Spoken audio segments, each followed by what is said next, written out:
you don't make them now, you can make them at the time. Chair, I think under 10D, I think the owner of the land is known to me, so I'll withdraw for 10D. And Peter, you want to? Yeah, on the issue of Redhugh East, 10A, I have issues with the owner of that, so I would probably prefer not to participate, but I will stay here, if I may, to listen to the conversation. Right, that takes us on to item 4A, the meeting of 25th of August. Have you all read the minutes? Any matters arising? Taken as read, Mike. Okay, yep. 4B, special meeting of 15th September. Minutes again. Any comments? Okay, Mike. Okay. Yep. Which then brings us on to item 5, planning performance framework. Sorry, beg pardon. The MLDP. Thank you, Chairman. This is a report regarding an update regarding the progression of the Midlothian Local Development Plan proposed. The committee will recall that at its meeting on the 16th of December 2014, the Council approved the content of the proposed plan. The plan was then published in May 2015 with a period to make representations expiring on the 26th of June 2015. 2,628 comments in 834 representations have been received and are currently being considered by the planning team. The comments have been entered into the Council's online planning system, and 70% of them have been considered and draft responses have been prepared. A breakdown of the comments by category is shown in Appendix A, with a further breakdown on the housing allocations in Appendix B. It is proposed to hold a number of workshops with elected members in January 2016 to provide more detail on the comments submitted prior to formally reporting to the Council to seek approval for the submission of the proposed plan to the Scottish Government. The recommendation is to note the update and to agree to the holding of elected member workshops in January 2016. Peter, 2,628 comments, and we're going to have workshops. Ian? Thank you, Chair. I'm just intrigued as to why under 3.3 it says that you've only considered 70% of the comments, and yet all the options include the phrase "propose no change to the plan at this stage."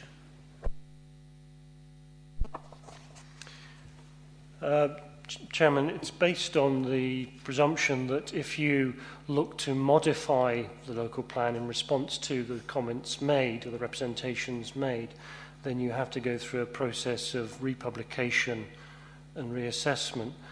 It's not to say that you're not considering the points valid. What you're doing is maybe suggesting to the reporter may wish to take on board the comments and change the plan rather than the Council take it on board. So it's a sort of difference between the two. Thanks for that.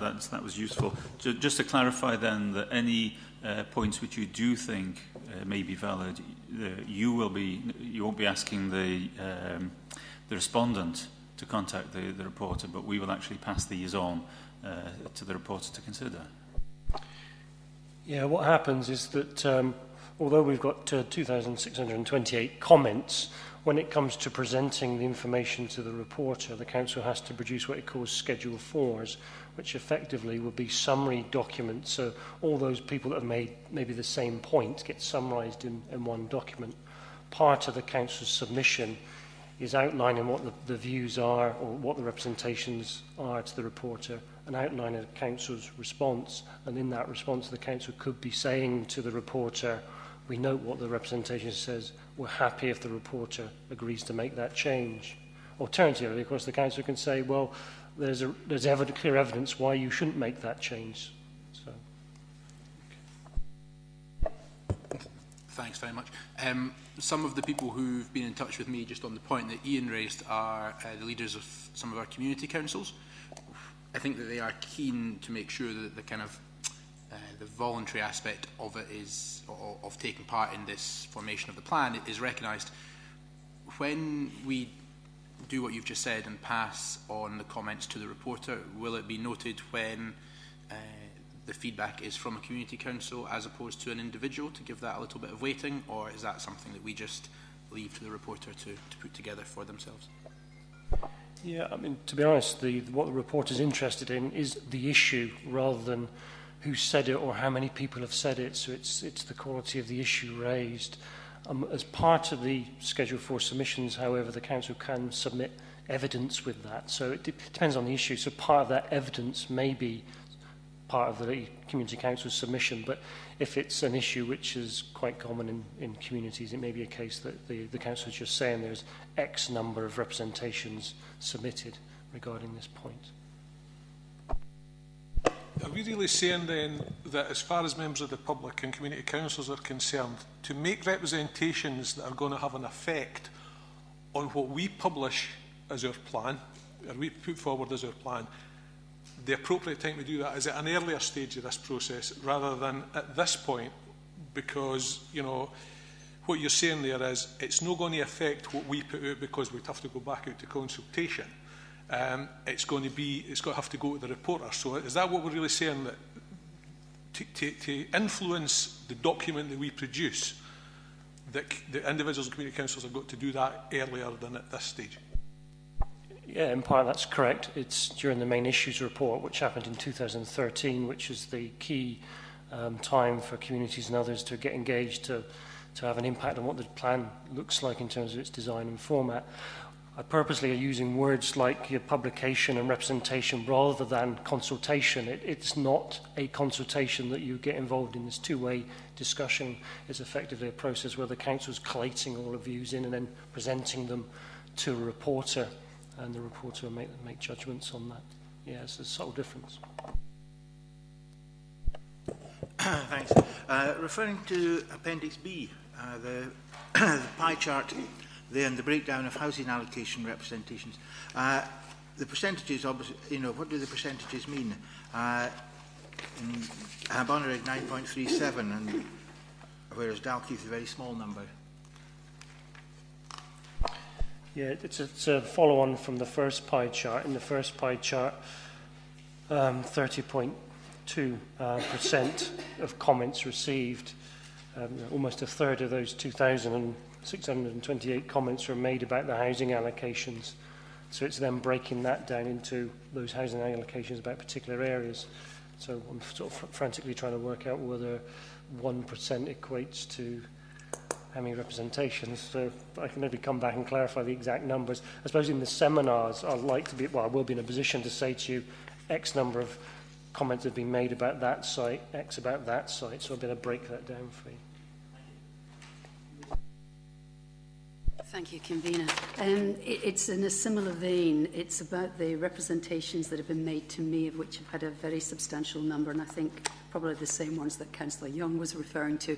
My concern is that we're being asked by a number of individuals whether or not, if the letters that were generated were of a generic format, even though they were the author was a different and clearly identified as such, is it accepted as a single complaint from that author, or is it, because it has clearly been generated by one of the organisations previously alluded to by my colleague, is it then regarded as one of a group objection? Was I clear enough in that question? I'm sorry, it sounded woolly to my own ears. It depends if I answer it correctly, I suppose, whether I've understood it or not.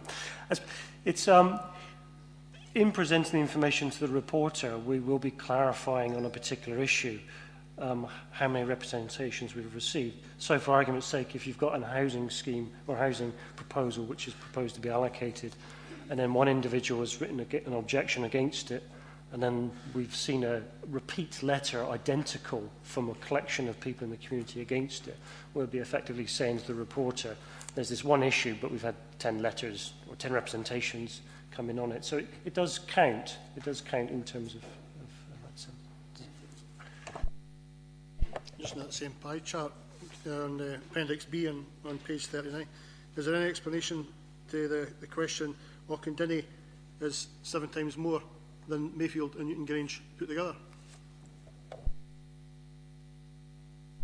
I'm not 100% sure there's a simple answer to that. I guess it's maybe local residents in Knockendinny have had a longer period of time where they've accepted or they feel that they've lived next to countryside, so that's what their expectation is. When people often live in more urban areas, they have a greater expectation that there's going to be development. So interesting enough, you do often find in sort of countryside areas you do get a greater body of objection to it. It was quite contentious locally, so I know there was a lot of interest in that.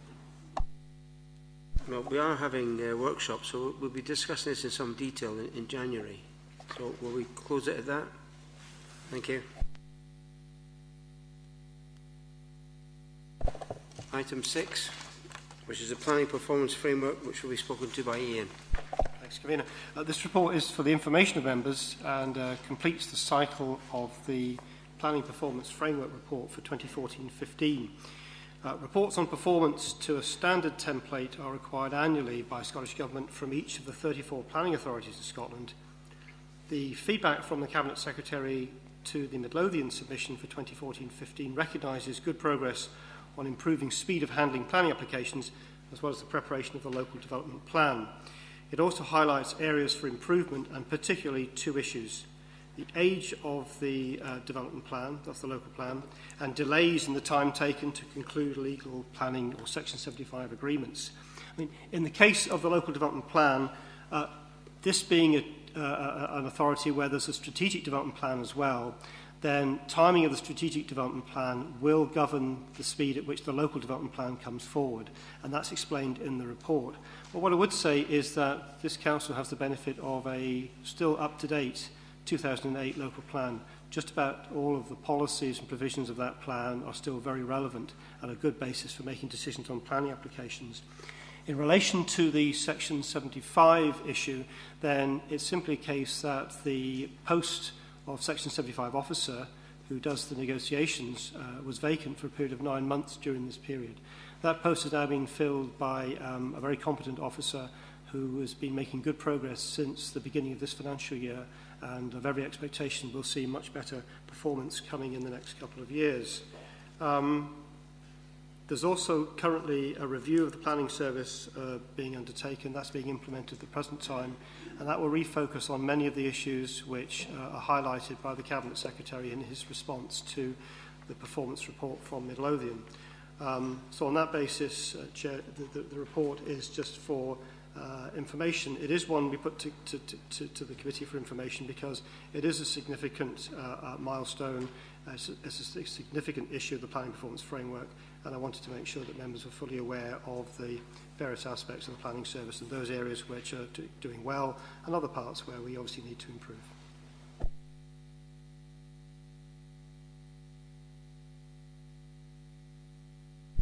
Thank you, Chair.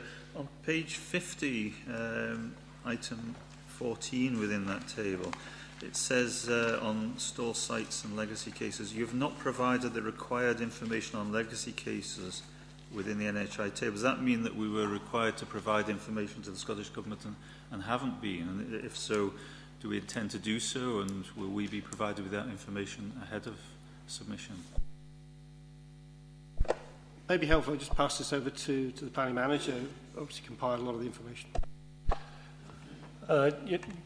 Yes and yes. Initially, we provided information based on numbers rather than lists of sites.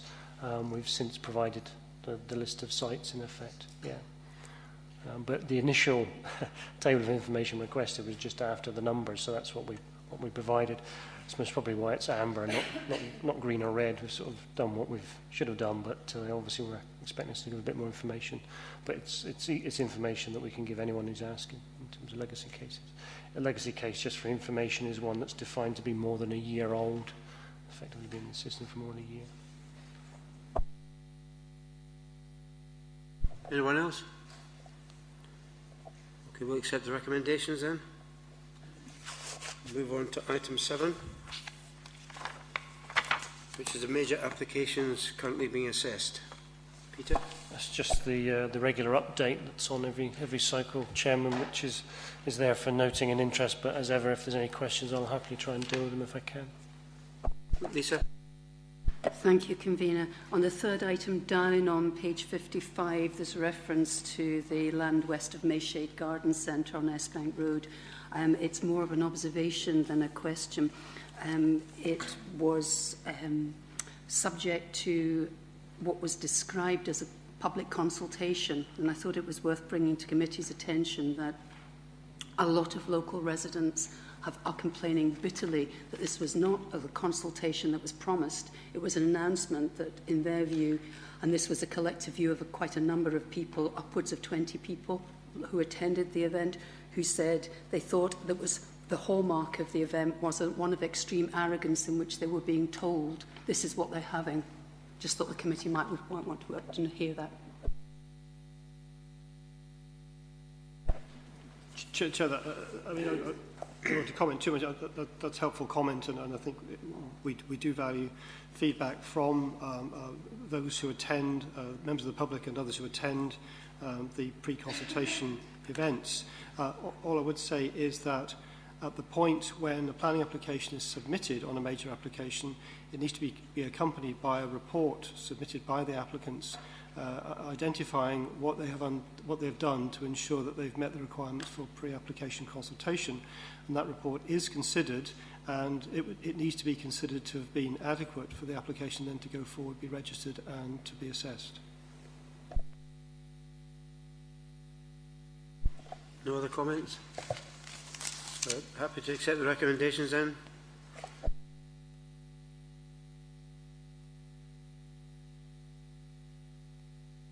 Move on to item 8, appeals and local review body decisions. Again, Chairman, this is the regular update on local review body decisions and appeal decisions for elected members' interest and notes, but again, if there's any questions, I'll happily deal with them if I can.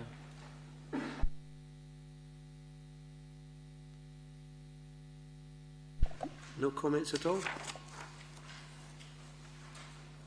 I'll give you a couple of minutes just to go through it.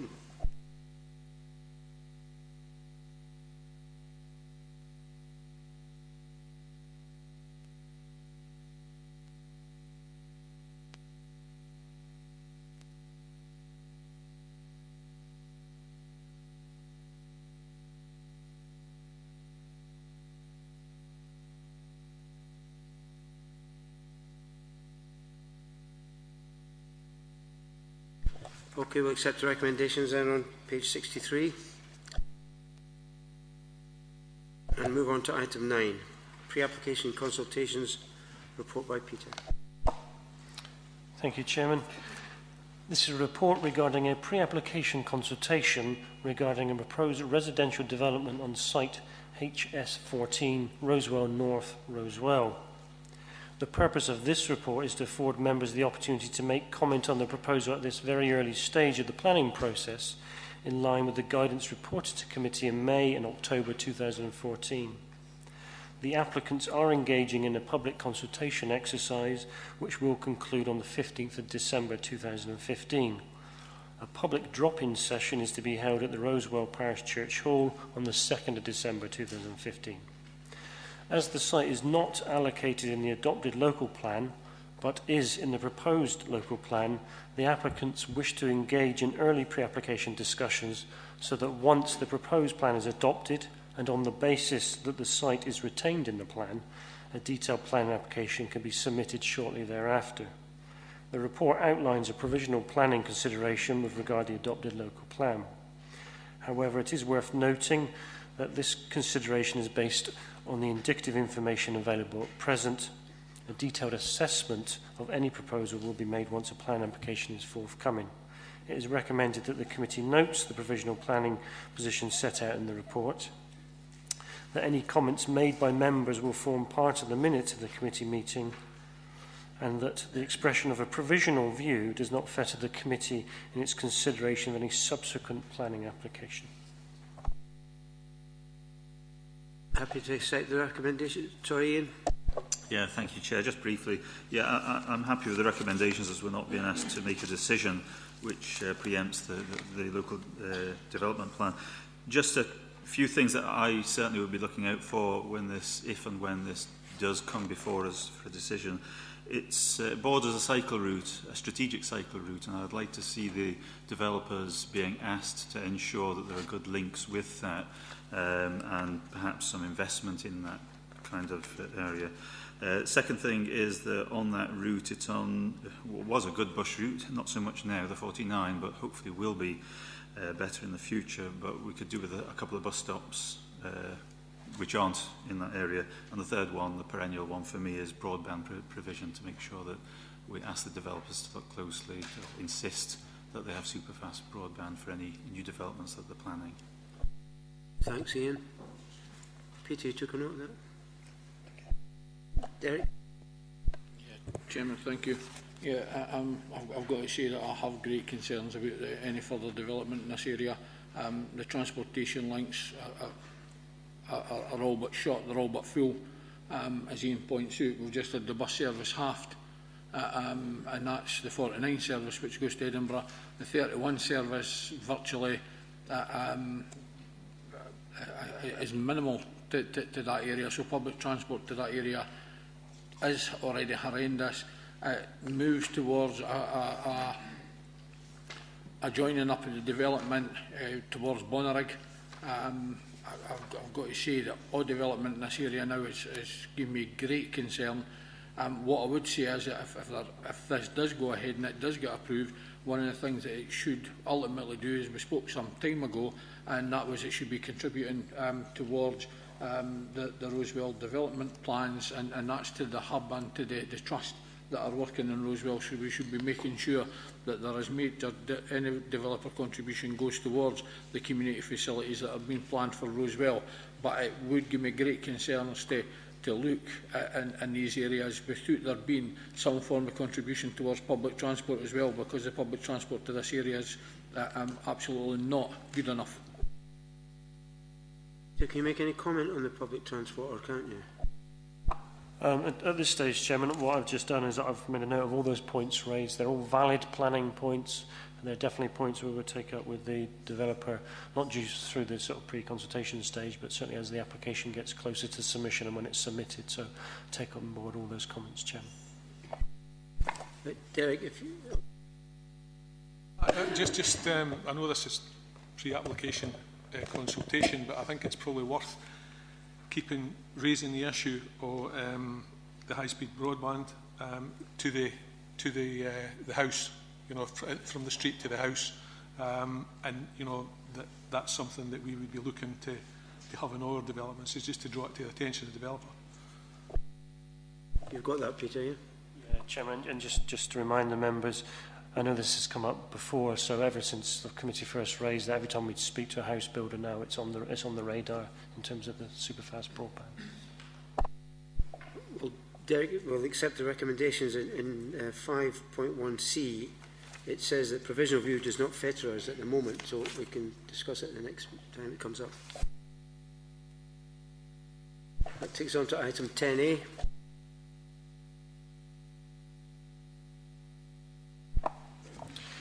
Thank you, Chairman. This is an application in principle for a new community on land at East Redhew Gore Bridge.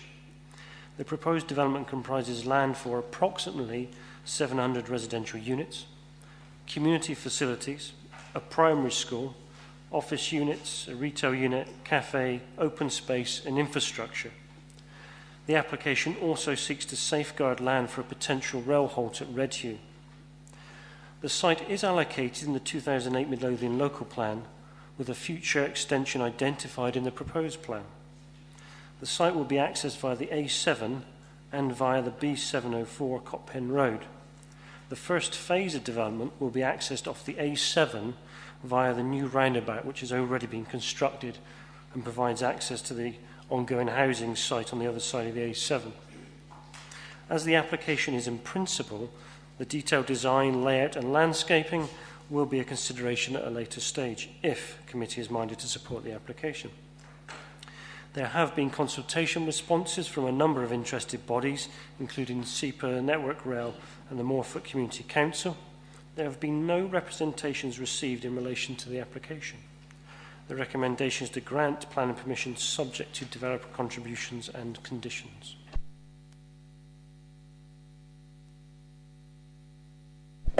Thank you, Convener. On page 97, items 16 and 17, could I have a little more explanation? I think item 16 is axiomatic, but I don't quite understand why there is a different timing for fixed plant machinery noise, which is referred to in item 17, that's at odds with the timing on 16, and there is no reference to Sunday on 16 either. And I note that there are some residential properties that border the site. I'd be grateful for some better understanding of that. Thank you.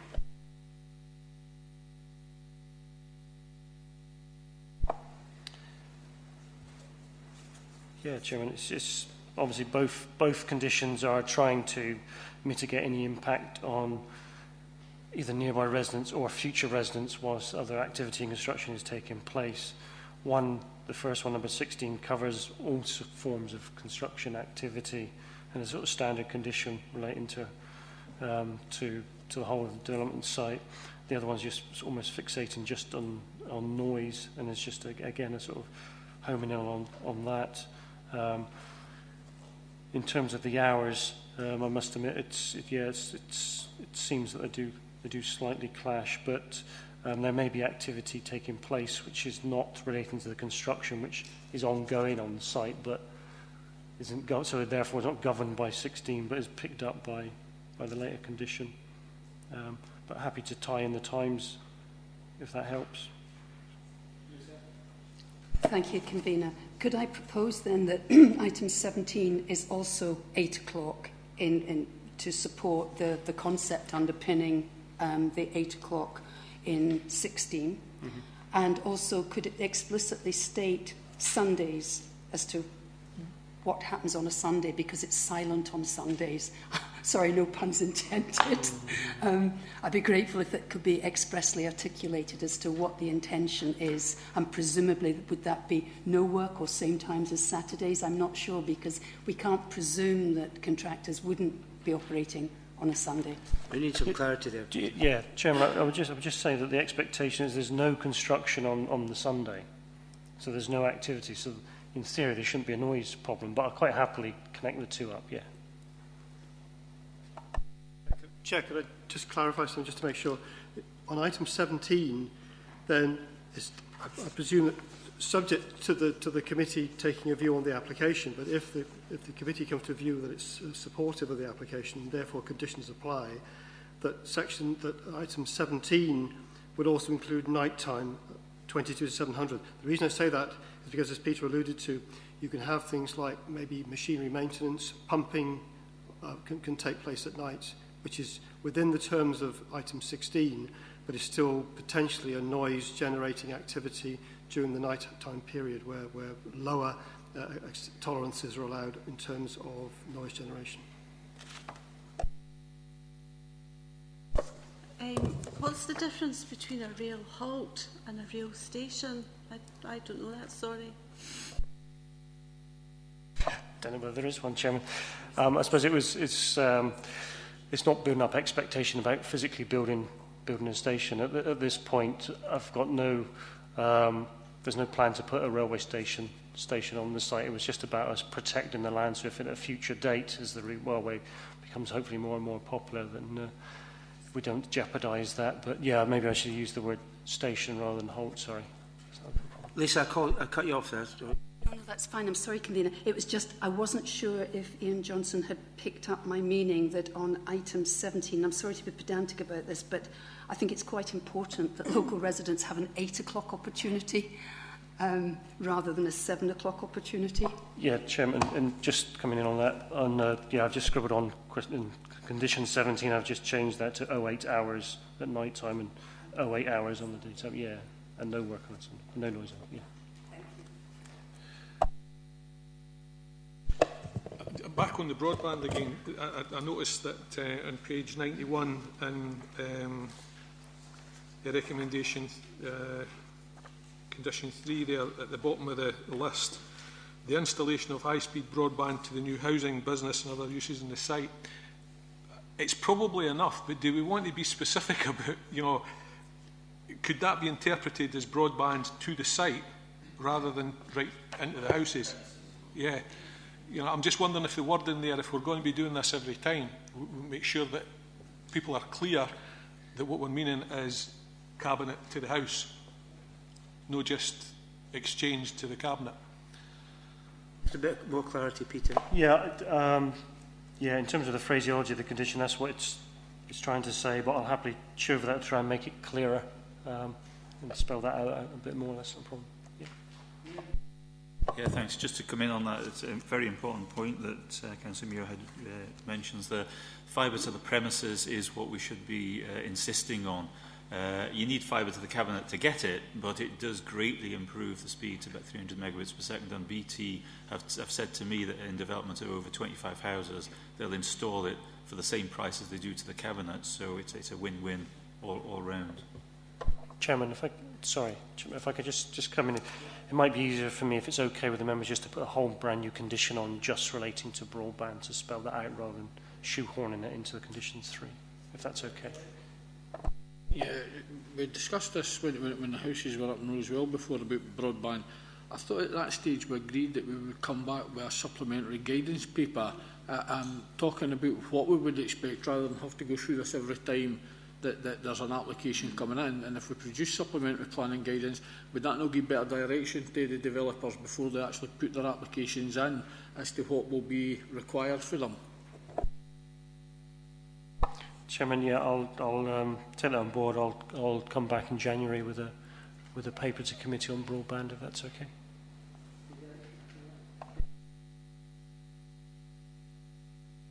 Chair, sorry to come back in again. Another issue I wanted to raise. There was concerns raised here about the timing of the school being built in this development, in terms of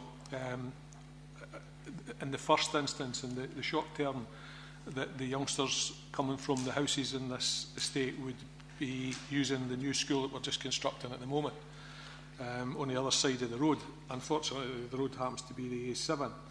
Is there consideration being given to anywhere to, you know, if I understand the schools, we didn't want to be building the school in the first phase, but how youngsters are going to be getting across the A7 to attend the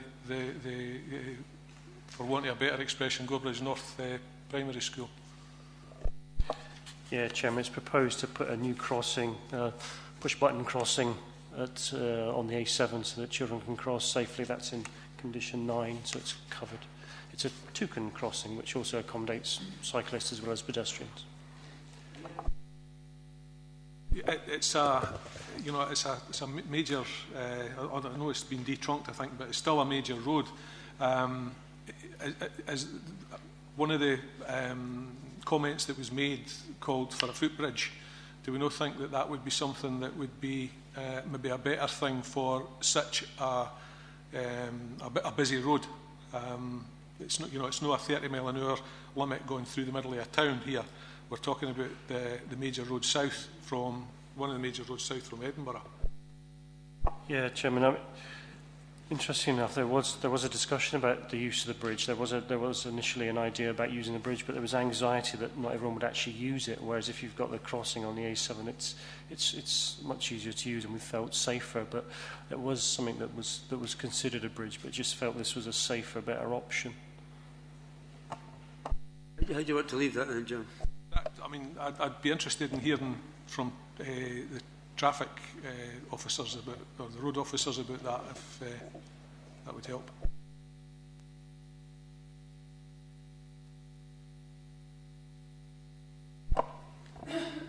The speed limit at this section of road has been dropped from 60 down to 40 at the moment, and it's being looked at again as a further possible reduction down to 30.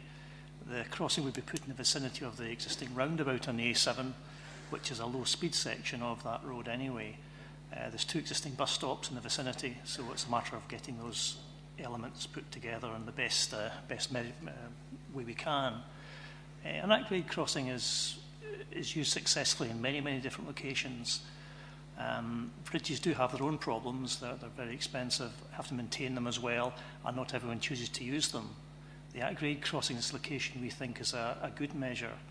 Push-button crossing, that location we think is a safe way of crossing the road at that location.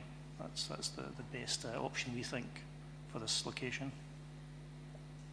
In that case, Chair, I would be more comfortable if, rather than considering or looking or thinking about a 30-mile-an-hour limit on that part of the road, given it would just be an extension up for the traffic lights at the Shell garage, you're talking about between there and the roundabout probably.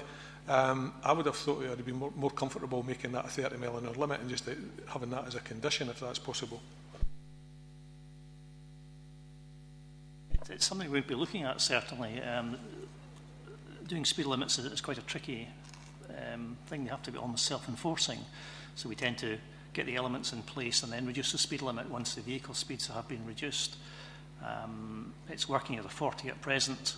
We think the extra elements, the new bus stops, new shelters, the new crossing, will give us a further speed reduction in that area, and that would allow us to then put a 30 in there. But at least a chicken and egg type situation from our viewpoint. But all the elements suddenly got. You're still going to have a wide open bit for quite a while, even though they're starting to build houses on the left-hand side as you're heading into Edinburgh. That's still going to be open, so it's still not going to feel like it. But I still think that making it a 30-mile-an-hour limit, even before all the elements in that make drivers consider it to be that, I think when you're talking about kids having to cross an A road, like that, I think it would be important to have that as soon as. Okay. We'd certainly be willing to look at it again and see what we can do, promote it. With any promotion, of course, there's always objections from people, potentially. We'd have to look at those if they did come in. But we're certainly willing to look at the 30 and see what can be done, and if possible, we'd like to make it a 30. Derek, Ian had his hand up, so I'll come back to you after him. Okay. Yeah, just very briefly, it was actually on a similar subject, the 30 miles an hour, because I noticed under 5.5 it says that the road safety points out that the reduction to 30 miles per hour will not be achievable and should not be based on the speed limit, whereas we'd really want to start sending a message to people that speed limits should be lower in areas where people are living. We saw this with Last Wade when it came down to 20 miles an hour. The argument against it was that people won't stick to it, and a lot of people don't stick to it. But we're trying to get that message across throughout the whole country, not just in Midlothian. And I would support Councillor Muirhead's view that we need to make that a safe road. Yeah, it sort of just dawns on me where Jim's pointed out where the school's going to be. If the school's going to be on the main road, to confirm our normal policy, we would expect that to be reduced to a 20-mile-an-hour limit rather than a 30. Or is this school going to get certain treatments? And when you look at the sheer amount of building, the 700 houses in this area there, I thought it would have just been straightforward common sense to have this whole area dropped down to 30 miles an hour zone with other traffic coming to make sure it was dropped down. Surely they're not going to be building 712 houses in that area and not doing nothing about the speeds. And quite frankly, if you're going past the main road like that, every other school we go past is 20 miles an hour. I would expect that school to be no different from another school. On the subject of the 20s, yes, the school will have a 20 around it. It's on the internal roads beside the Persimmon development.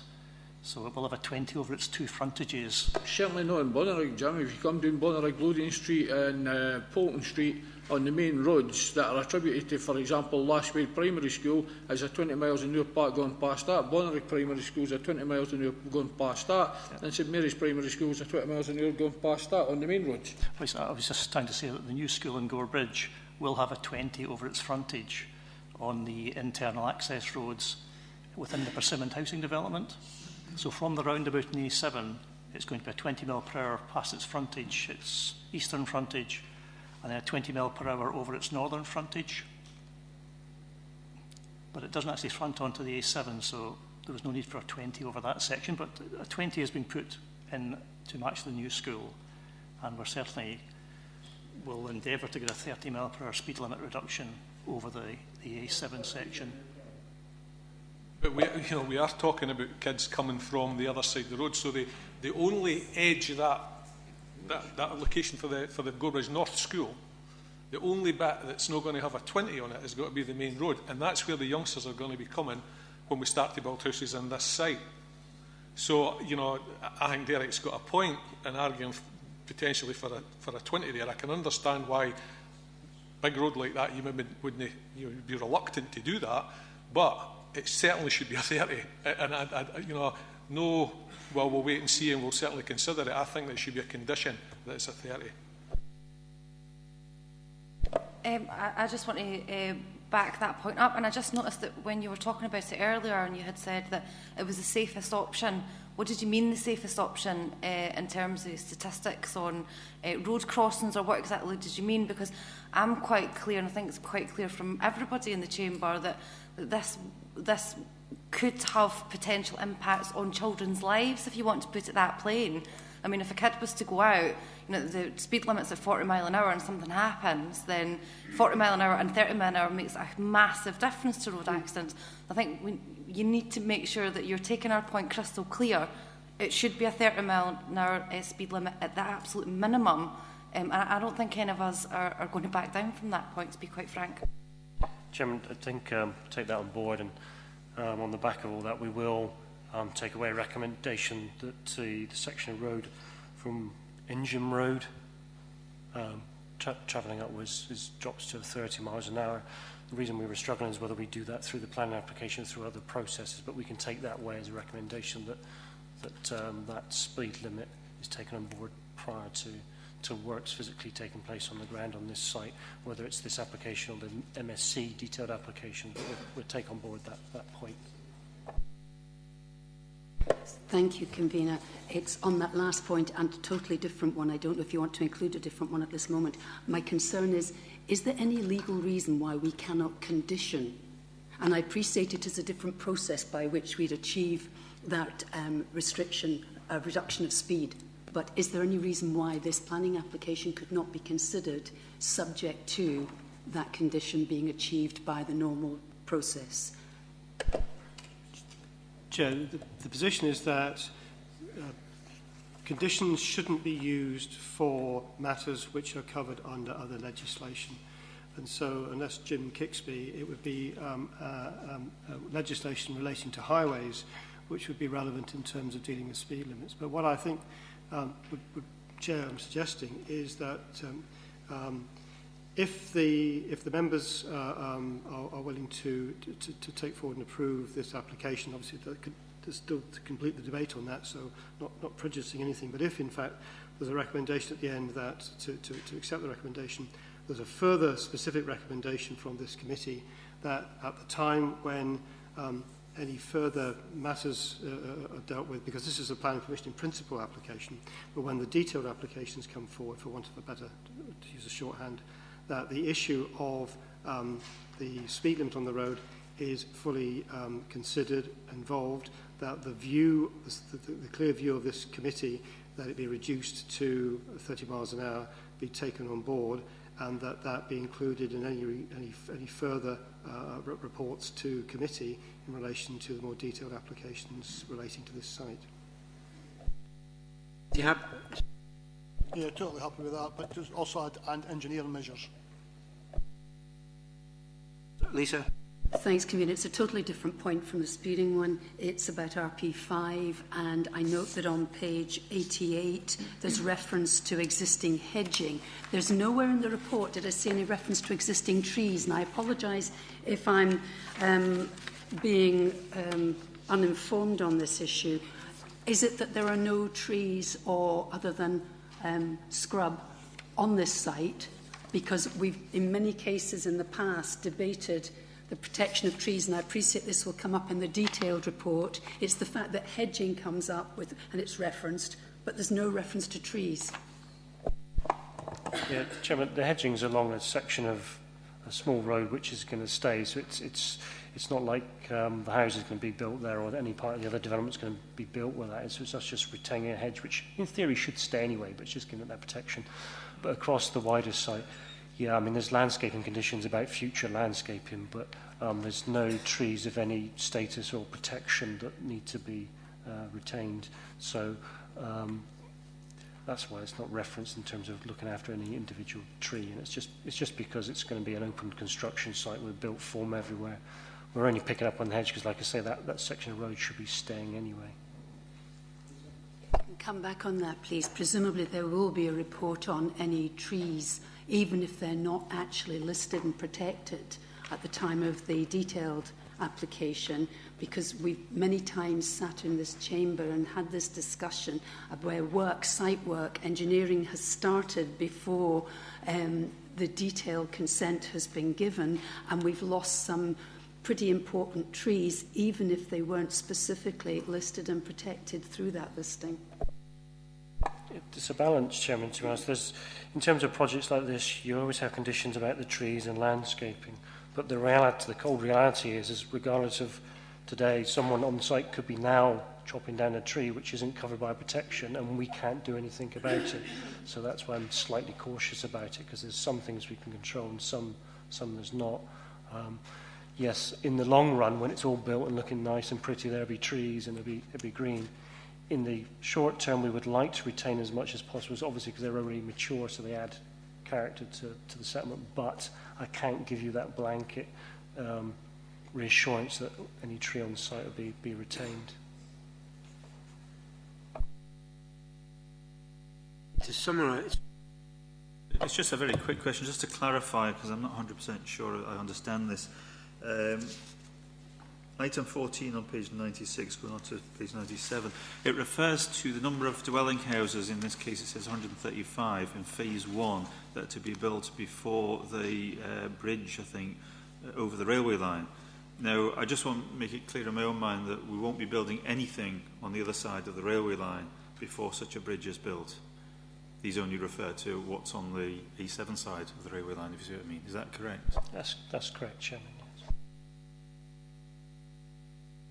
right, to clarify, Ian's suggestion that the speed limit be put into the next application when it comes in, specifically stating 30 miles an hour, is that right? Chair, but the recommendation before is the recommendation as is shown here in the report, and a separate minuted point from the committee in relation to its clear indication that the speed of that road should be reduced to 30 miles an hour, and that you'd expect to see that coming forward as part of the more detailed applications in relation to the site. You happy with that? Brian? And the engineering, sorry, beg your pardon, and any associated engineering works related to it. I have to accept the recommendations on 9.1.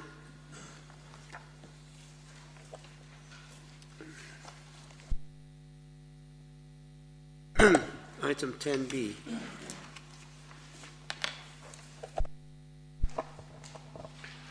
Thank you, Chairman. This is an application for engineering works comprising infilling of quarry number 1 at the former Midlothian Lime Works. The proposal comprises infilling a disused quarry using inert material. Material will be imported over a 6-year period to infill a 660,000 cubic metre void. The infilling will be sculpted to tie the works into the surrounding landform once it's finished and return the land to countryside use. The final restoration will take up to a further 12 months after the cessation of the main infilling works. The site is accessed off an unnamed road which connects to Gildea House Road, which in turn joins the A7. Approximately 33 heavy goods vehicles will enter and exit the site each working day. The applicant is proposing to use the existing access point, weighbridge, internal haul route and site offices which are there with the previous use associated with the quarrying. To mitigate mud being deposited on the road from vehicles leaving the site, it is proposed to surface a section of internal road and install a wheel wash facility. The development site is within the countryside where there is a presumption against development unless it is in support of an identified rural activity. However, in supporting the previous quarrying use, the Council accepts that the cessation of the operations, the site should be restored in some form or another. The proposed infilling is one means of restoration.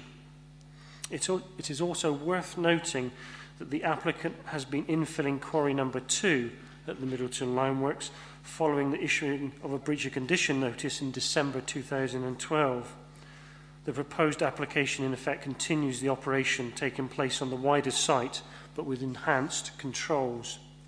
There have been consultation responses from a number of interested bodies including SEPA, SNH and Transport Scotland.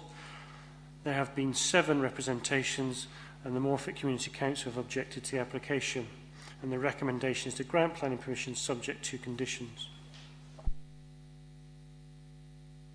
Does anybody want to make a comment? Peter?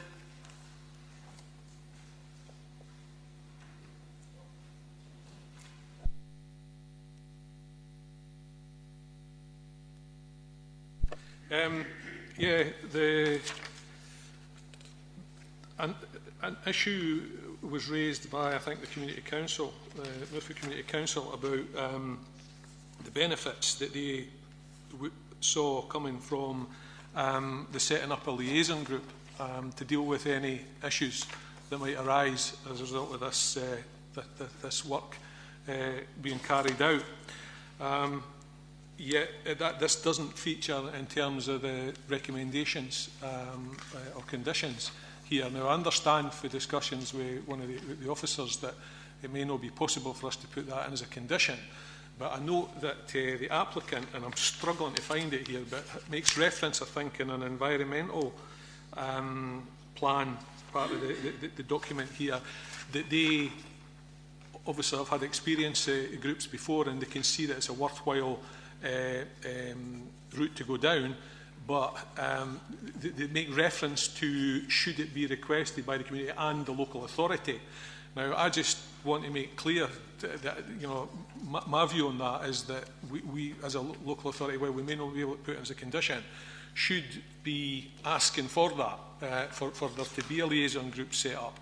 I think it's by far to the benefit of the applicant to have such a thing and to be able to nip any issues in the bud in terms of concerns of local residents, you know, without it dragging on and on like it tends to do and it has done in other circumstances.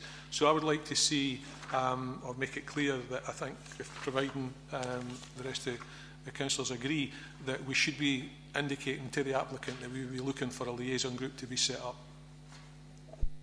Brian first and then Ian. Yeah, I fully support a community liaison group.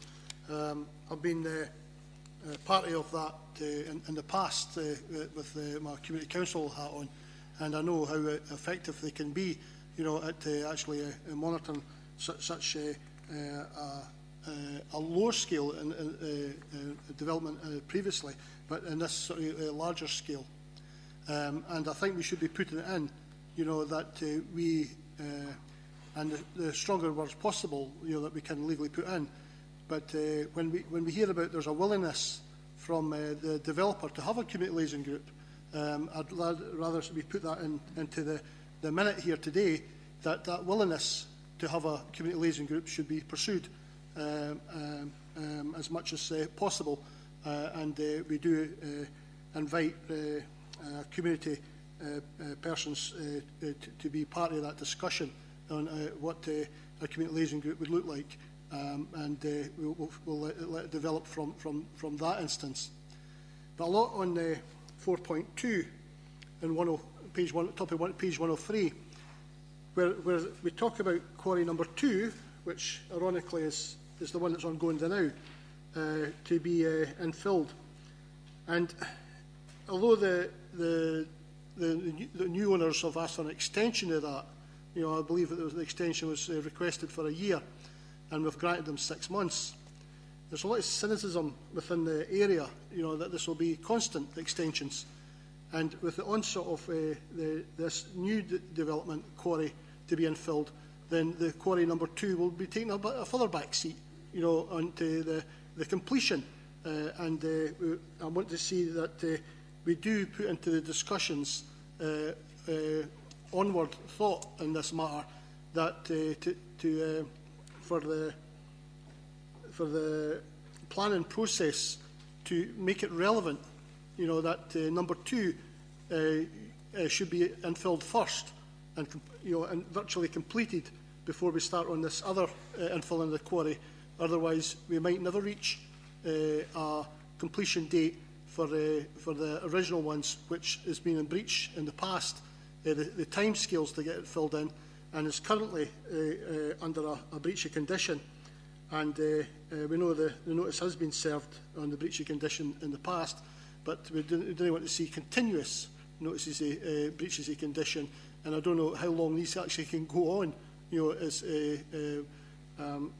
requests for further timescales or further extensions on quarry number 2, because we would like to see a definite end date to quarry number 2, and to the discussions on this application, albeit for commercial reasons. There may be reasons that there's a bit of an overlap. I'm not forsaking that, but the fact is that we do actually have a confirmed and definite completion date for the one that we're doing just now.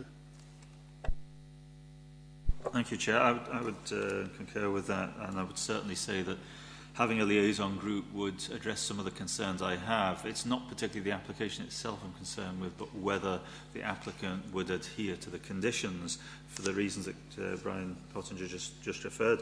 But there are other examples as well. In 5.2, it says that there's an intention to apply for an exemption under the waste management licensing regulations. I'd like to know what that means. Later on in that paragraph, it says drainage will be subject to regular checks and maintenance to ensure it remains operational. Now, who is doing those checks? Later on the item 8.14 in page 118, it says the developer shall send to the planning authority a written record of where each load of material from the site has come from, the type of material and the tonnage. Now, under 5.2 on 103, it refers to the acceptable waste types being those within Schedule 2, Paragraph 4 of the Landfill Scotland Regulations 2003, which I looked up, and it actually the materials actually look quite innocuous. It's concrete bricks, glass packaging, etc. But if anything else managed to get into there that we don't know what it is, I would be extremely worried, and I think that's what SEPA were alluding to, and I'd like to know who's actually going to be carrying out these checks. I went to the Morford Community Council meeting where the farmer that farms on Gildy House, it's probably worth your while to just look at the map, put up a very detailed presentation, and the road that comes just off the A7 going towards Gildy House is a really very narrow road. We are going to allow 66 movements of vehicles, but there are also quite significant movements of vehicles in the tarmac or CMAC quarry that is next door to it. And we're going to be faced with very, very heavy traffic. And the farmer, quite understandably, is up in arms because his livelihood is dependent on it.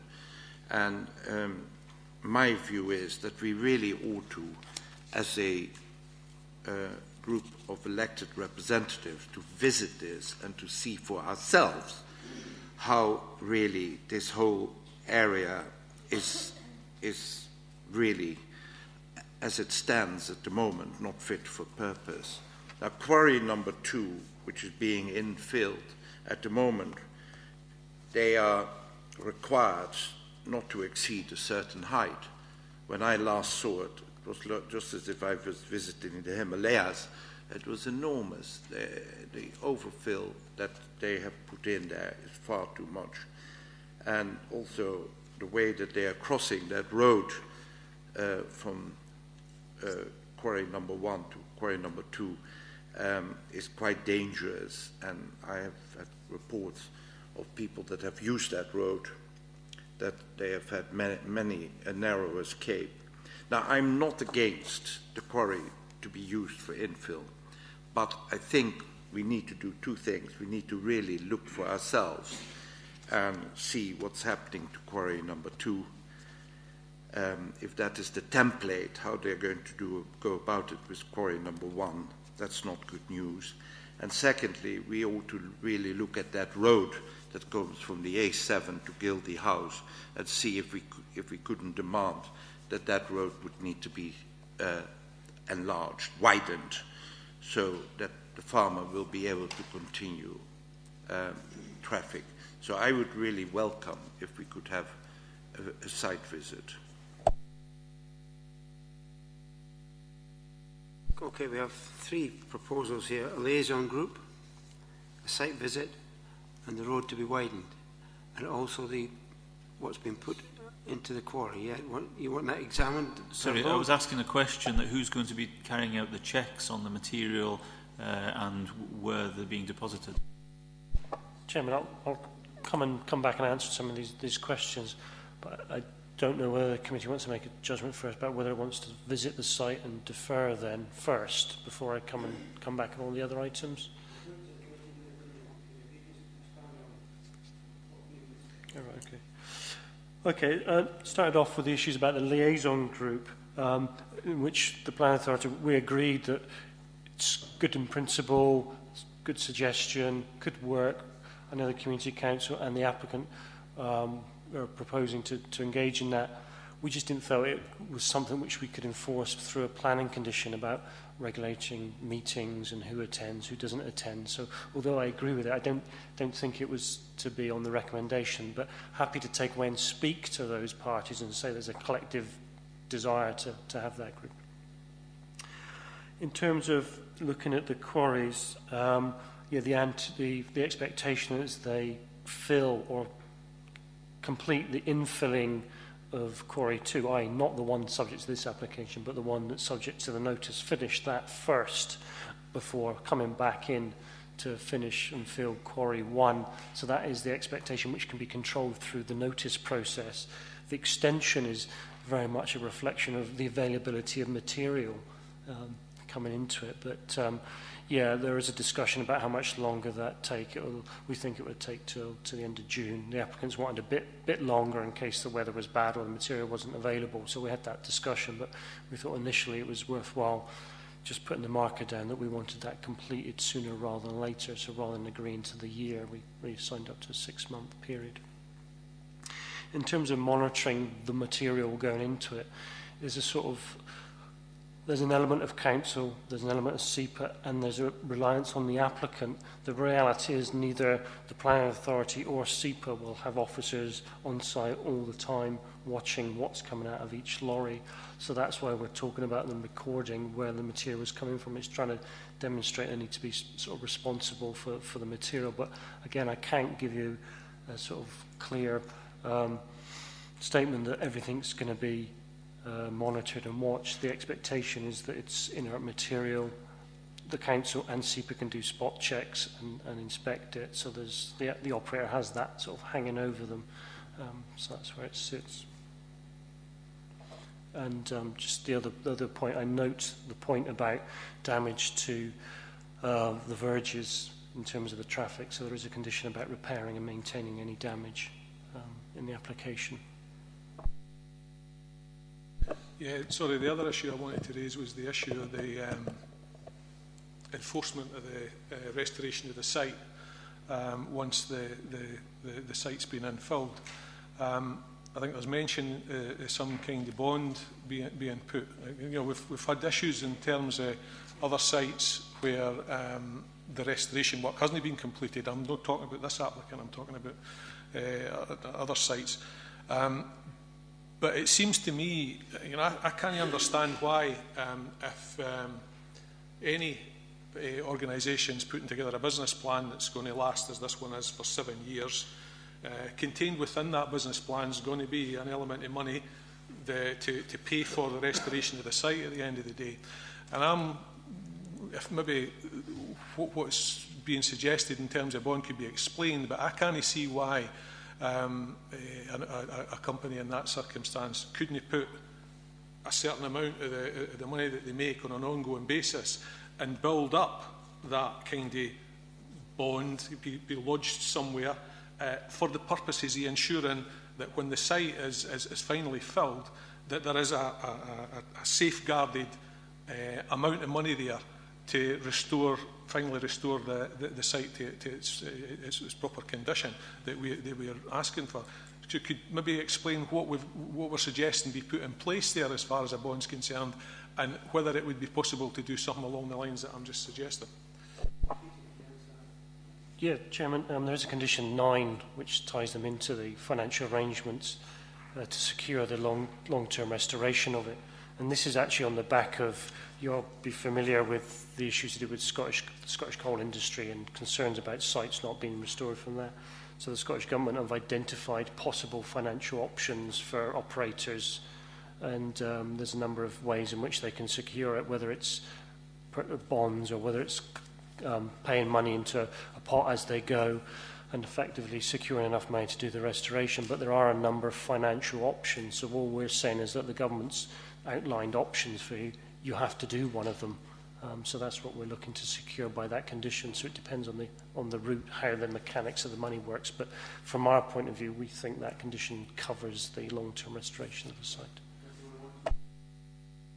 I see that. So would one of these options that's available through guidance for the Scottish Government be along the lines that I'm suggesting, that there be a pot that they build up gradually as the contract of whatever progresses? Is that one of the options that's available? Yes, it is one of the options. Yeah, just going back on a couple of truly inert material is what's specified for the site. I'm aware that the ability of SEPA and our planning department to spot check, and the enforcement officer within the council can do this. Yeah, but I'm also aware of the lack of resources to do that outside 9 to 5. You know, and the cynicism is, you know, shortcuts can be taken. This all strengthens the need for a community liaison group. You know, because planning can then, if they've got suspect materials coming in, the community liaison group will be the first point of call to alert planning that they've got a suspect, you know, load, maybe a mixed waste load or whatever, or a contaminated load or regularly maybe even happening, and could subsequent an investigation through SEPA and our planning department. So the benefits they have in our community liaison group are even more relevant, I think, in this kind of monitoring process. Also on the bond, yeah, we want to have the bond, and planners will love this word, robust, robust as possible. Yeah, and if it was, I've already talked about the non-filling number 2 just now. Peter tells me it's heaped up, you know, but your report says it's only half full, you know, kind of stuff. So quarry 2 is already in a breach of conditions, is not being finished. So the incentive scheme, really, of the bond could be a gradual approach to then be fully paid back, you know, at the end of the term, to further incentivise the completion of the 7-year target, because the breachy conditions and the incentive to not have a breachy conditions is maybe not enough. You know, that we actually do have this bond in place, and it is a robust bond that is going to ensure that they do not ask for an extension. Previously, you know, the extensions were forgotten about, and the dates went well past, and there's a lot of cynicism in the area that this could maybe happen again. So if we could put the bond discussions in place, that it's not ring-fenced in somebody else's bank account, but it's gradually coming in to a different source where they will know they will definitely get it all back. You know, a subsequent bond that's based on an appropriateness of failure to comply. You know, and so they will not be able to breach planning conditions, or even breach the conditions of the planning agreement. And I think that kind of discussion should be in place as well. So we do have that bond, and again, I'd support, you know, we put that into the recommendations as much as we can legally, put them into the conditions, and move to make sure that we do have this community liaison group as well. Thank you, Chair. On the liaison group, I don't see why we can't have a condition which simply says that a liaison group be set up, and that it include members of Morpeth Community Council and other interested bodies, and leave it at that. We don't have to specify a meeting has to take place every month. If it doesn't, Morpeth Community Council and other interested bodies would be coming to us saying, hey, these guys are not playing the game. On the restoration, I seem to recall, and correct me if I'm wrong, that our discussions and agreement with Cold Hall involved a gradual restoration. So they operated on part of the site, moved on to another one, and in doing so then restored the first part, so that that minimised the risk to ourselves of being left with a hole in the ground that needs tidying up. Peter? On the restoration, I always understood that it would be restored back to agricultural use, and we ought not to give in to any other arguments, because if it's agricultural use, then it should be agricultural use, and there shouldn't be any trying or fudging that issue.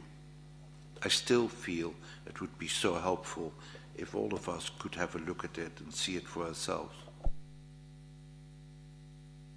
Right, we have a suggestion for a site visit. Is the appetite of the committee to do such a site visit, and then all these other matters can be discussed at the next meeting?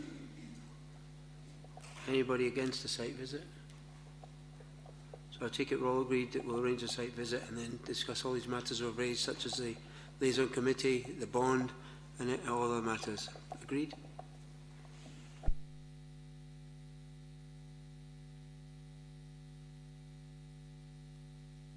This brings us on to item 10C.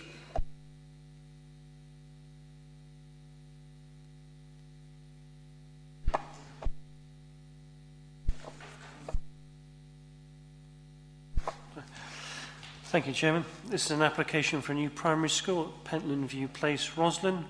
The proposed development comprises a single-stream school with children's nursery, a multi-use games area with lighting, a 7-a-side grass pitch, play areas, a 50-space car park, cycle and scooter parking provision, and appropriate boundary and ball stop fencing. The vehicular entrance is via the existing point of access of Pentland View. The school will also have a number of pedestrian access points around the site connecting to the existing pedestrian network. The building is single-storey, but with components which have a 2-storey scale. The external materials include white render, brickwork, timber panelling, glass wall panels, and standing seam metal roof. The proposal is for a placement school on an established education site within the settlement boundary of Roslin, and as such the proposed development accords with the development plan policy and is acceptable.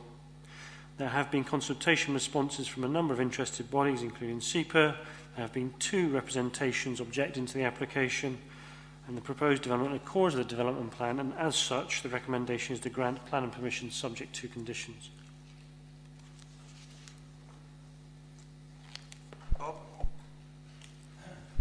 Thank you, Chair. Reading through there, I think the conditions provided by our officials are acceptable. There's a request to reduce the timing from the floodlighting from 9:30 to 9. I don't think the 9:30 is too late on the pitch, so I would vote that I propose that we accept the recommendations as provided by our officials as they stand. Thank you, Chair. It's more a question than anything. The 5.2 on page 131, it says an archaeological evaluation was undertaken and therefore further archaeological works are deemed necessary within the development area.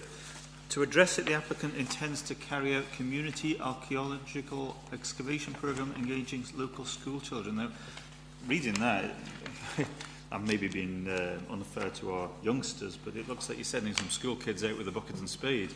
If an archaeological excavation says that, that further works are necessary, I would have assumed that would involve experts. Can you maybe enlighten me as to what we plan to do there?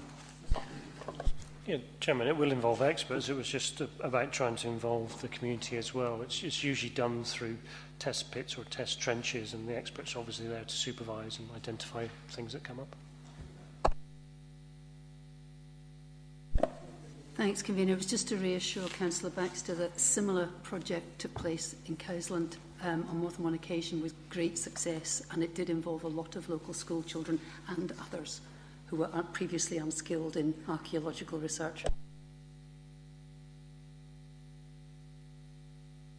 No other comments?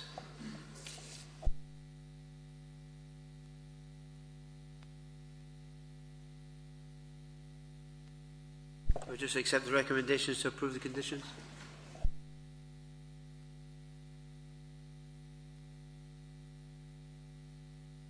This brings us on to item 10D.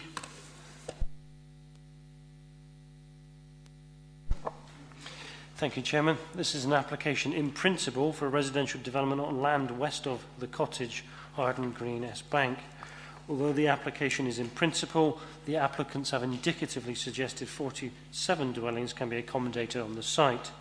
However, as the application is in principle, the detailed design, layout and landscaping will be a consideration at a later stage if committee is minded to support the application. It is proposed to access the site off the B6392 Dalhousie Road. The site, however, is not allocated for housing in the adopted local plan 2008. Furthermore, it is not identified as a development site in the proposed plan. The site is located in the Greenbelt, the purpose of which is to provide settlement definition to S-Bank, Newton Grange and Bonnyrigg.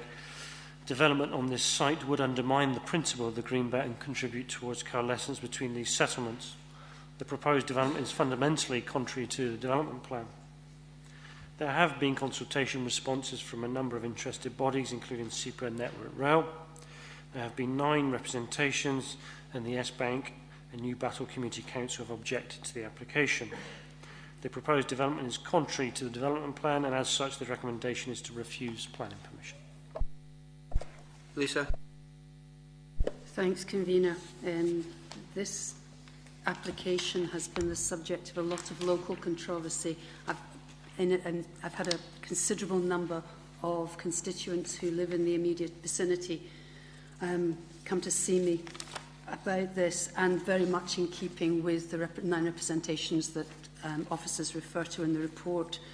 And I have to say I am quite minded to find the recommendations of the officers an appropriate response to this application, given the considerations that we have all seen in a general sense about items not part of the local plan where there are not exceptional reasons to consider the necessity of them.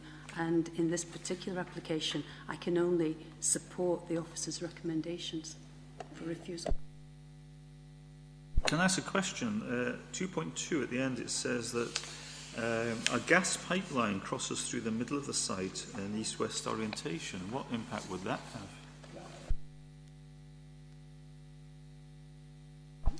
It's, in terms of the actual development site, it's obviously a significant constraint which would have to be addressed either by redirection or construction not within certain proximity of the gas pipe.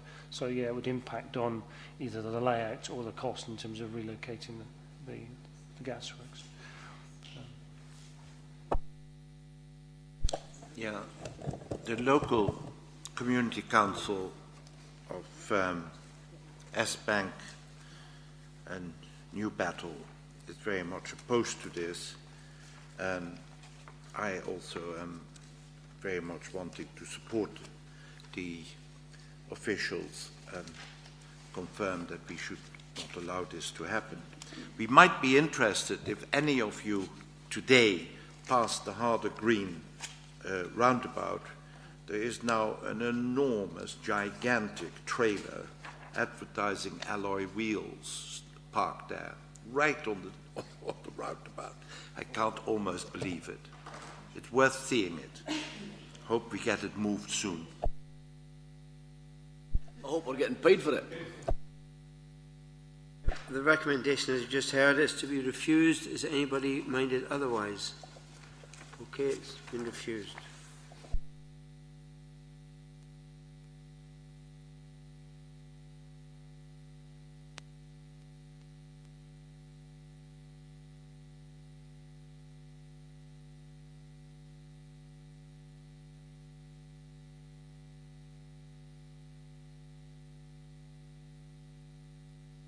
This moves us on to item 10E. Thank you, Chairman.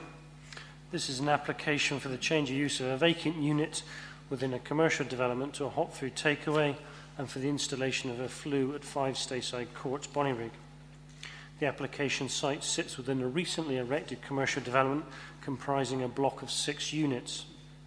The units were to be a mix of retail, financial and professional and other services, and food and drink uses. The centre currently comprises a retail unit, a bookmaker's and a dentist. The remaining 3 units are vacant. The application is to change the use of one of these vacant units into a hot food takeaway. The proposal also includes the erection of a 1.1 metre high flue projecting above the roof profile. The application site and nearby commercial units at Hopefield Park comprise a neighbourhood centre where there is a presumption in favour of appropriate commercial uses compatible to the location. The proposed hot food takeaway will complement the existing retail and other uses and support the vitality and viability of the centre. The proposal is on the site of the former Stayside Inn public house and is not adjoined by any residential property. There has been 1 letter of representation objecting to the application. The proposed change of use accords with the development plan, and as such the recommendation is to grant planning permission subject to conditions. Thank you, Chair. Chair, just as a pre-note to this, I'm actually really surprised and shocked to find that in 8.8 we talk about the representation, or the one representation we've got, saying that it's right next to a high school, yet this has absolutely no planning merit in it whatsoever. I would have thought, for what's all been said in this committee for many years, and in fact coming from numerous governments, councils, politicians, for the schools and everything, that there would be some form of policy within this council that would actually stop the development of anything like a hot food takeaway slap bang right next door to the entrance to the high school. I mean, keep in mind, this is a hot food takeaway. It doesn't need to be a Chinese, it doesn't need to be Indian, it could be a burger bar, it could be of any sort whatsoever, directly aimed at bringing the kids in the closest point possible to a high school with 1,500 youngsters.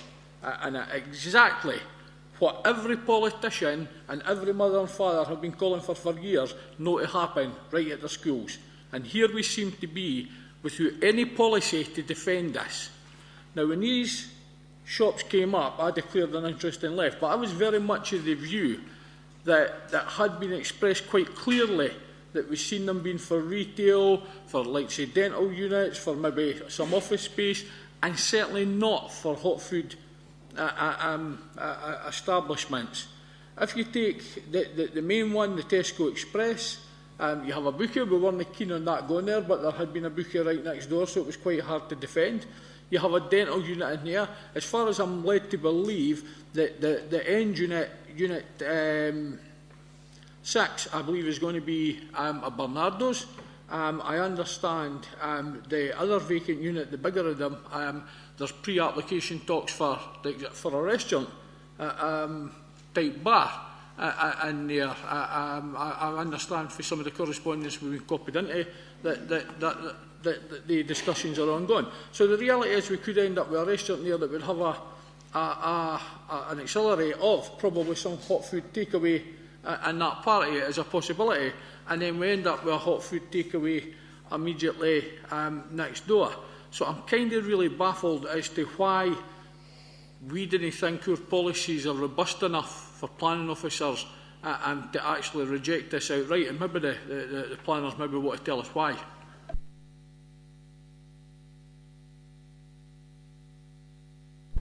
Thanks, Convener. Sorry, it's just it's on a similar note, and just picking up that point, one of our aims as a council is to encourage school children to participate in school meals, and that is certainly a policy of the Scottish Government and this council. And so I just wondered whether that was going to be taken into account as well. Yeah, it's following on there from what Derek and Kelly have said, really. And we had a report this morning to Cabinet, and part of that was that some of our school meal intake has dropped. Not significantly, but has dropped. And part of the reason seemed to be for that was the increase in these takeaways round about the schools. And so there is a sign there that is having an impact. So going on what Derek said, I think we've got to be careful here about that. And there is some evidence that this could be affecting our present school meals take-up. Thank you. I just want to agree with everything that's been said before, but I object to this on other grounds as well. There's a takeaway nearby this where a constituent has consistently complained to me of the noise of the fans, the takeaway fans of it, and it's causing great disruption. I've walked past it several times, and it is exceptionally disruptive.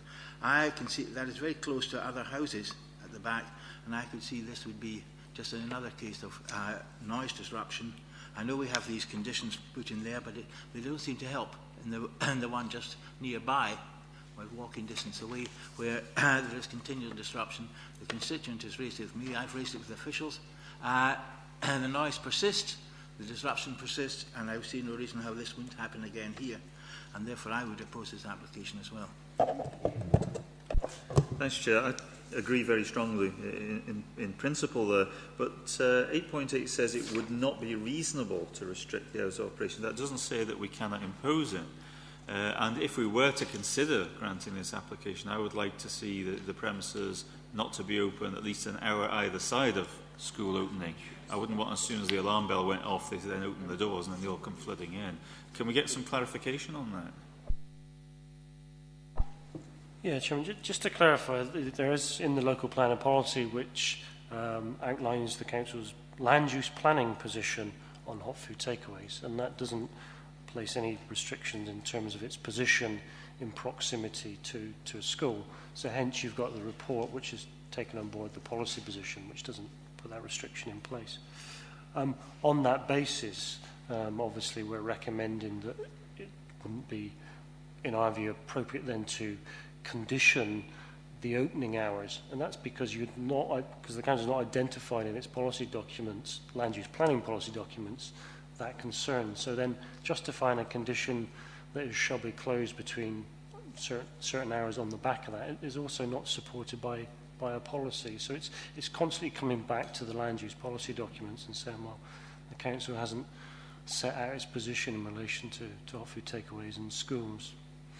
It's often been considered that the nature of hot food takeaways and who's buying the food and who's not buying the food is not a land use planning matter. I appreciate and understand that there's concern about eating habits, healthy eating, especially with children, and totally accept that, understand that, take them on board. But in terms of land use planning, I don't recall any court case or appeal being defended on that basis. It's not in the policy documents, it's not in the government circulars. So that's where we've reached our position. Obviously the committee can take a different view.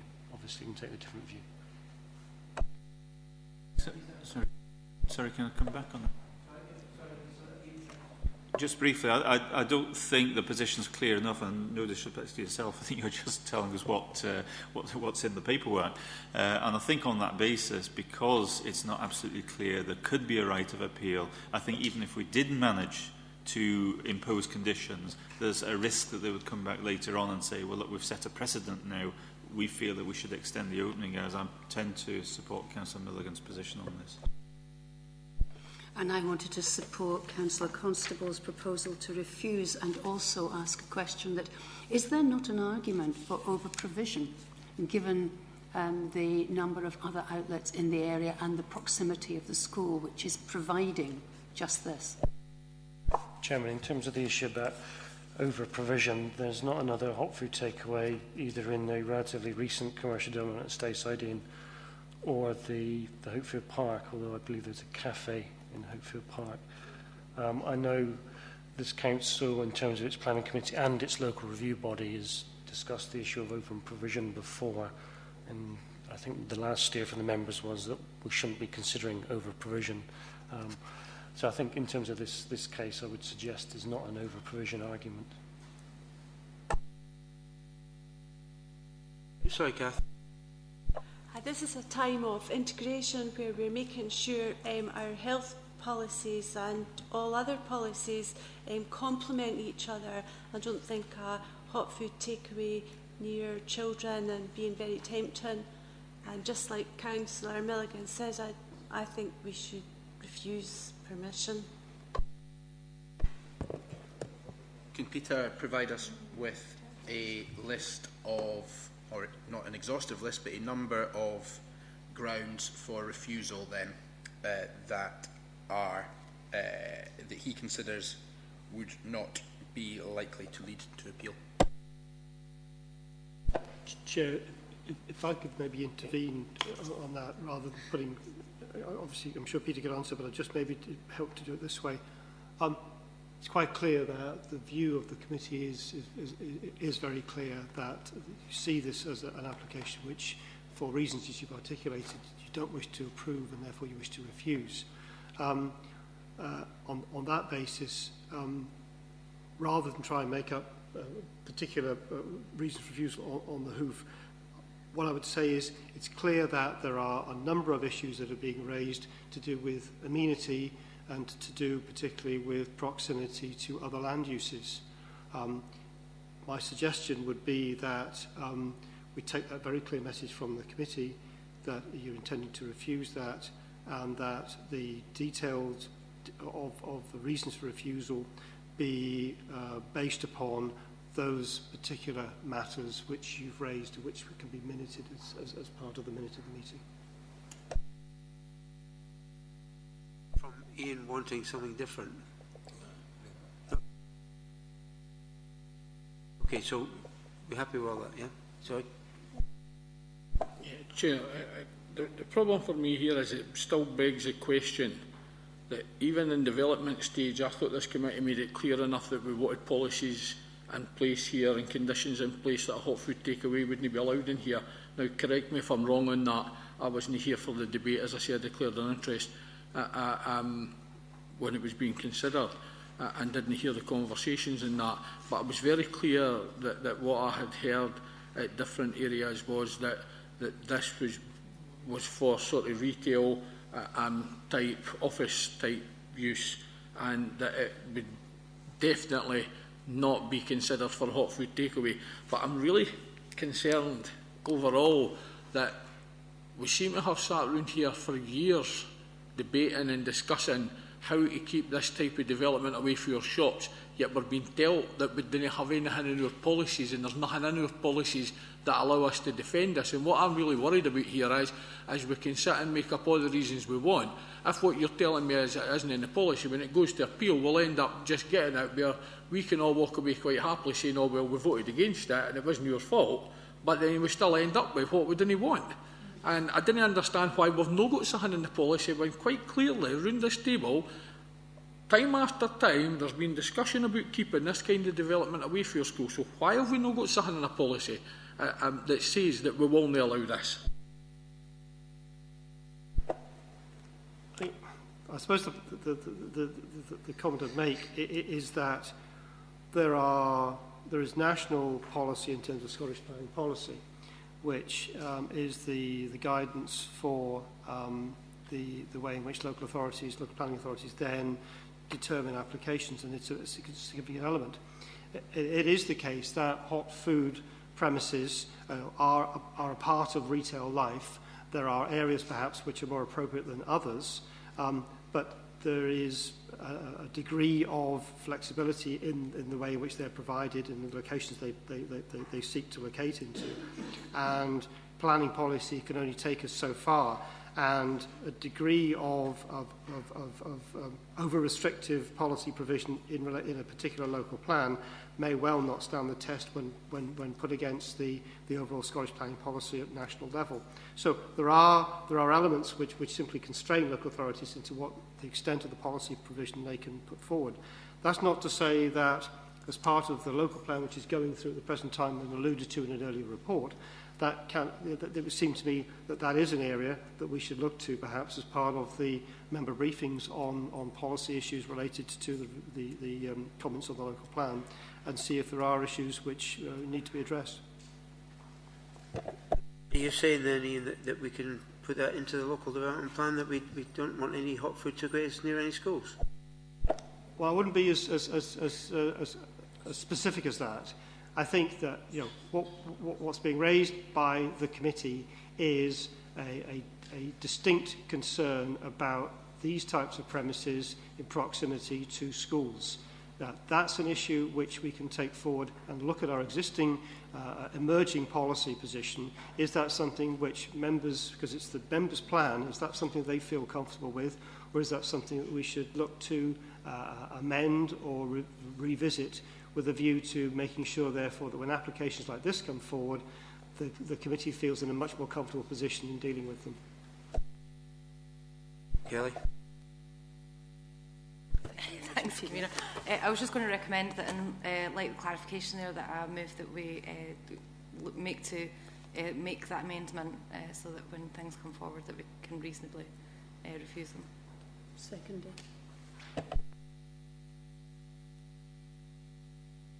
So what have we agreed then, Ian? But as I understand, if it's what the members are looking for, that the application be refused, that the reasons for application, that the details of the detailed wording of the reasons for refusal be left for the officers, but that it covers areas of impact on amenity and on nearby land uses. And I think that would be a basis for a minuted decision which would be clear, but also ensuring that the details of that are then devolved to the officers to make sure that the wording is appropriate. Obviously, appropriate should the matter be subject to appeal at a later date. That will then become our policy? No, that would not be a policy set by a decision on a planning application. What I think, and I don't think it needs to be minuted in relation to the application, but I think it's very clear from the committee that when the further discussion on the local development plan is being undertaken through January and through the spring, that this issue is not forgotten. Is the committee happy with what we've decided here? Yeah, Chairman, I mean, that's the minimum that I would want in this refusal notice. I do think it has a major detrimental effect in the area. I think it's far too close to a school and would have a detrimental impact on the area for noise, for disturbance next to neighbours. I think it jeopardises the possible better uses for the site, for example, for the possibility of a restaurant in the area. That there are numerous different reasons here, and I'm quite happy to liaise with the planners to make sure that we've got them all in when given the refusal notice to this. It may be we need to speak to our legal team, Ian, and get their take on it. It might not be strictly a planning application. Well, we liaise regularly with our colleagues in the legal service, and if there was any concerns about the nature of whatever reasons being put forward for refusal that we wanted to consult with our colleagues, then more than happy to do so, just to make sure that we don't have any particular issues in relation to that.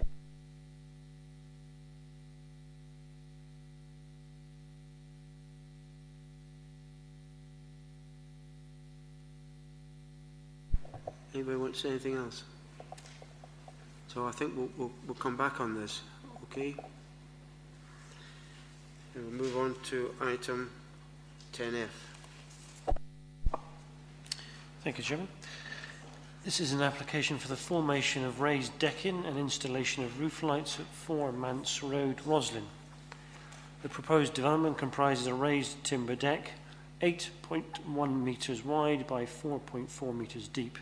The deck is raised 1.45 metres above ground level and will be enclosed by a glass balustrade on 2 sides and a solid balustrade along the north-east edge of the deck.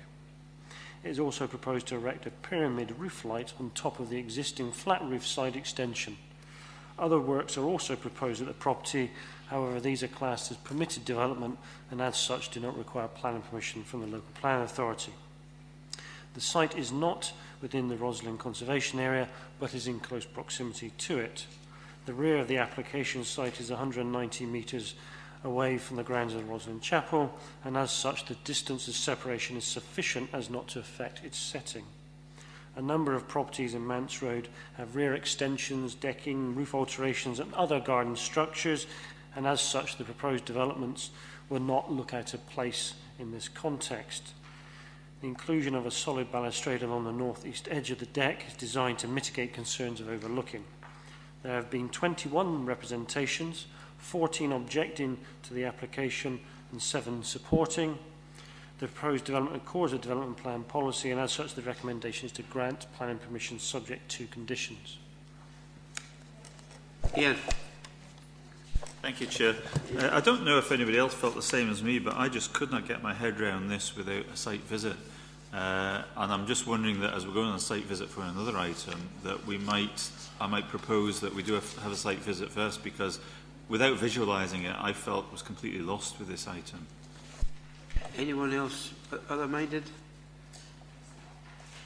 Okay, so could we arrange a site visit, Peter? Right, that brings the planning meeting to an end. Thank you for your attendance. Can I make the point that in the past, where we've been organising site visits, it's sometimes helpful if individuals have got a desire for a site visit to actually see in advance. We could have organised it beforehand. There's been 2 today. It's just helpful, because we could have had that done last week and then come and made the decision today not to delay it. Just that's a good point. Done in the past. Good point. Well, thank you for your attendance.